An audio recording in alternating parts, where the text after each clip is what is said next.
You brought some Irish weather with you. Yeah, well, as you know, we can be blamed for many things, but not the weather here. The weather at home, yeah, but not here. The big question mark, of course, was on the fitness of O'Leary. What is the position with him? He's out there? Well, he's out there. He has a small bone broken in the back of his hand, but even though he's a wimp, according to John Todd, he's still out there, and Jack O'Shea is playing as well with a broken nose, so I think for wimps it's not bad. That's the good news, really, that Jack O'Shea is playing, isn't it? Jacko is absolutely vital. He's captain and also probably the best player, so it's crucial that he's the selection is reasonably controversial nonetheless, because Pat Spillane isn't on the team and his brother Tom Spillane isn't on it either, so that's a big surprise to Irish followers. How do you see the match going? I think the conditions will definitely suit Ireland because they're used to playing in the wind, and last Sunday the Australians seem to be very unhappy kicking the ball in the wind, in the contrary wind, and it's even more contrary here tonight. It's across the field, so that should favour Ireland. I think now they have I would expect them to win now in the conditions that are in it. All right, well, if you missed the first two tests at the Wacker or at VFL Park in Melbourne, the rules are a hybrid version of the Gaelic game and Australian football. Let's check on the rules right now. Each team consists of 15 players with a maximum of 6 interchange players. On screen you can see the goal layout. A goal is worth 6 points and is scored when the ball is kicked, headed or comes off part of the body of any player from either team and goes between the goalposts and under the crossbar. An over is worth 3 points and is scored when the ball is played between the goalposts but over the crossbar. A point is scored, as in Australian rules, when the ball goes between the goal and point posts. The score layout on the screen will look like this. A goal, 6 points. An over, 3 points. 1 point for a behind, and the total. Don't forget, if a defending player rushes the ball through the scoring line, he'll actually score a goal or point for the opposition. If a ball hits a post and rebounds into the field, play continues and no score is registered. A game consists of 4 20-minute quarters plus time on, so it's very similar to Aussie rules. However, there are just a few more differences I might explain.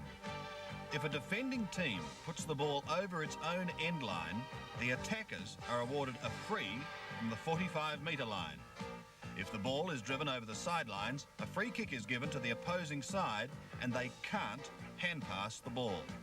Similar to soccer, the referee can award a penalty kick on the 13-metre line, and there's an offside rule, which means an attacking player may not enter the goal square until after the ball is there. Another interesting rule is that a player must be on his feet to pick up the ball. He can't be sitting, kneeling, crawling or lying on the ground, nor can he dive on the ball. That's the rules for tonight's third and final international at Football Park in Adelaide. And just looking through the Australian side, John Todd, the Australian coach, has preferred Gary McIntosh in goal. Brad Hardy, of course, had the job last week. And there he is, certainly one of the more vigorous players in the Australian team, and I don't think would be the most popular player insofar as the Irish team or supporters are concerned. He was noticeable by his vigour in the series in Ireland a couple of years ago.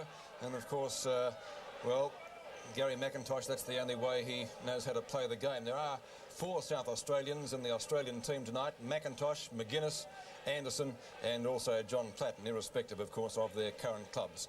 Now we're standing by for the national anthem. There's John Platten, of course, who, of course, formerly came from Central Districts and has had a great year with Hawthorn. Robert Di-Domenico, the Brownlow medalist.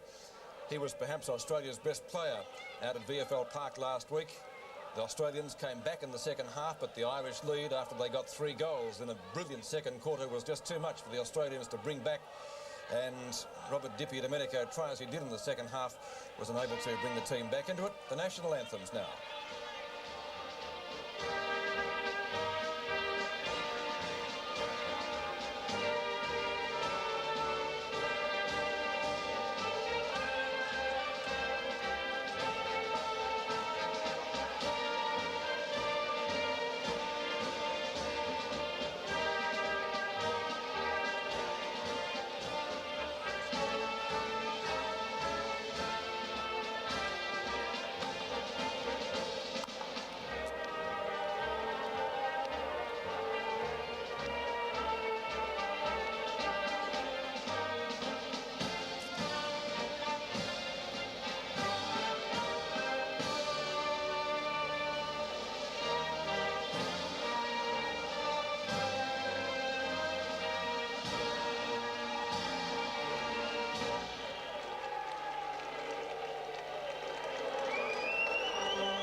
The stage is set for a thrilling finish to the Foster's International Series for 1986. We'll take a break and we'll be back for the first quarter. Australia and Ireland from Football Park in just a moment.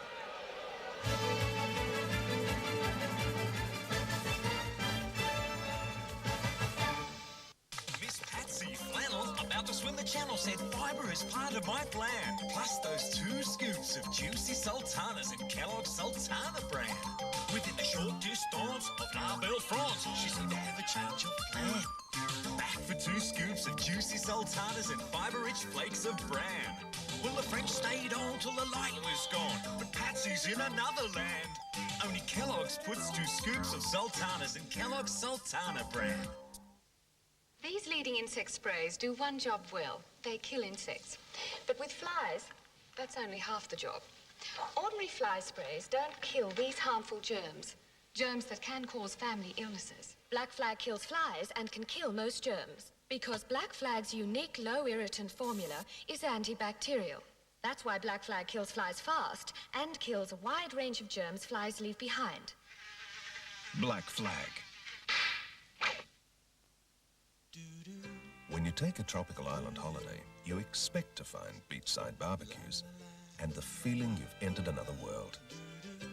Well, on our islands, you'll find that too, as well as beachside barbecues and the feeling you've entered another world.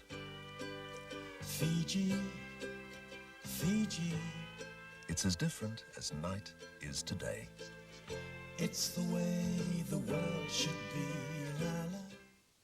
When Pears was launched, no one thought it would become Australia's biggest seller in its first year, although we did get some big hints.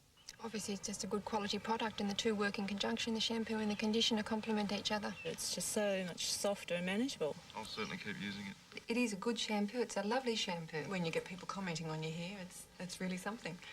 Try it for yourself. Pears shampoo and conditioner will give your family lovely-looking hair for much less than you'd expect to pay. How'd you like to disappear? Disappear? Go undercover. A New York City detective, in search of a killer, is about to disappear into the night. Is it dangerous? Can't talk about it. What he sees, what he feels, what he experiences, what he discovers will change his life forever. Al Pacino, Karen Allen, Cruising, Tuesday, 8:30. Welcome back to Football Park. The smiling referee is Paddy Collins from Ireland, and the bottom of the screen is John Platten. We're about to start the first quarter. Australia kicking to the left of screen, and that should be the end. That's favoured by a very strong breeze here at West Lakes. Ball over the sideline.